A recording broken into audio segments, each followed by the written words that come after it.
Hi, it's Jackie McKay from Healers Who Prosper, and I'm so happy you're here with me this week.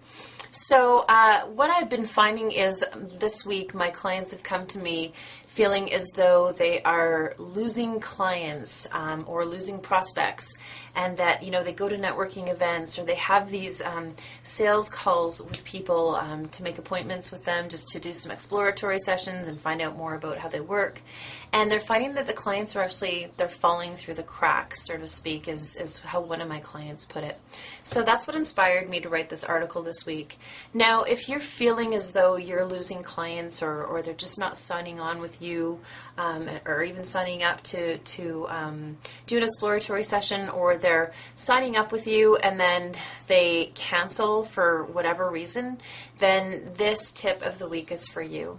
So there's a few things that you need to keep in mind with the sales process. And what I like to talk to my clients about is the fact that oftentimes we don't even realize it, but we kind of come off as a needy girlfriend when we're pursuing a sales relationship with a client. And we don't mean to. It's just that there's a part of us that just feels so totally passionate about getting our craft out there and about helping these people because we know in our hearts that we can really help them. So in a way, we actually come off as potentially really needy and maybe sometimes a little bit too much, which tends to scare people away. And if you think about it like a relationship, it's the same thing. It's like it's automatically understood that when you're pursuing a new relationship, you don't put yourself out there and you don't jump all over the person.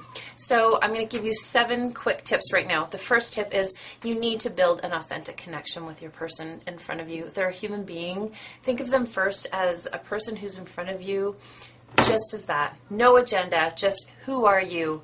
Nice to meet you. You want to start off your conversation with just some basic getting to know you conversation. And then the second tip is you want to listen. You want to be the person who does less of the talking and more of the questioning. So for example, you probably want to ask them questions about, so tell me about your own, weight loss struggles. If you had started your conversation, say about, nutrition or whatever that is. You could say, so tell me about what you're struggling with. You want to really look at their pain points and ask them what it is that their struggles are about.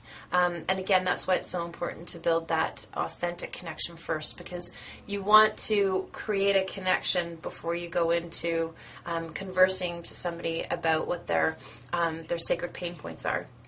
Step 3 is you don't want to come off as though you are selling them anything.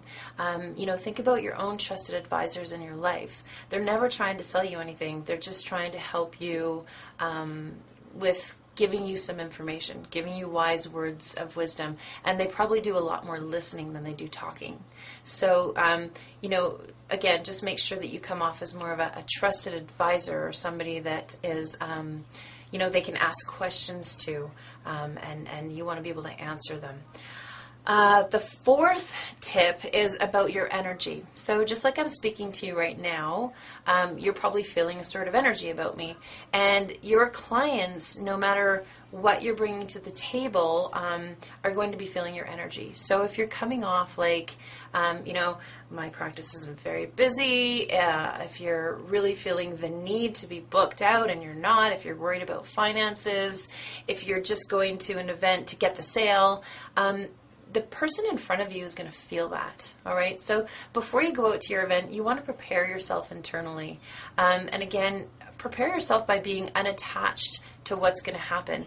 I wouldn't go into it thinking, I'm going to get the sale, because a lot of that just self-defeats us. It just makes us more worried, and it just sets us up to having to get the sale. So just stay totally unattached to the idea of getting the sale or having the client work with you. The 5th point is you really want to get to know what your client's goals are. So if it is an ideal person and they're in front of you and you've already touched base with them about their sacred struggles and their pain points, then ask them, so what would your ideal be? Where is it that you want to go? What are some of your goals with this struggle? Where would you like to be in six months from now? So take them into the future a little bit and ask them what their goals and their dreams are. Another point is, I'm just reading off my page here, is, don't pitch your services, whatever you do. Okay, so this is a really important part. Don't pitch your services. Don't say, well, I've got this package at this treatment. You don't want to, again, you don't want to be needy. You don't want to be silly. So just don't pitch your services. And then the last point that I have for you is about if they really do seem genuinely interested in working with you, you want to make sure to ask them if they'd like to set up an exploratory session. Even if you're a massage therapist, even if you're a healing touch therapist, even if you're an energy healer, even if you're a coach, always start with an exploratory session. This then will take your client into the next phase of getting to know you. And don't forget, it's your part to understand if you can actually help them, because you can't assume right off the bat that you can help them. This needs to have a conversation first, at which point, once you have that exploratory session set up, that's when you can actually ask them for the business if you find that there's a mutual match. So I hope this has been helpful for you. I actually just last week put together a whole bunch of scripts that I've been using with my clients, and there's a few different ways that I prepare myself before I go through my exploratory sessions with my clients, and there's a whole process that I take my clients through in order to, from the beginning stages of when you first meet a client, to taking them through the whole sales process of engaging with them, and then the exploratory session, and then what do you say to a client who says, I don't think so, it's a little bit too expensive. So there's ways of handling that as well. If you'd like any more information on that, then please don't be afraid to get in contact with me. I would love to help you out. It's Jackie McKay from HealersWhoProsper.com.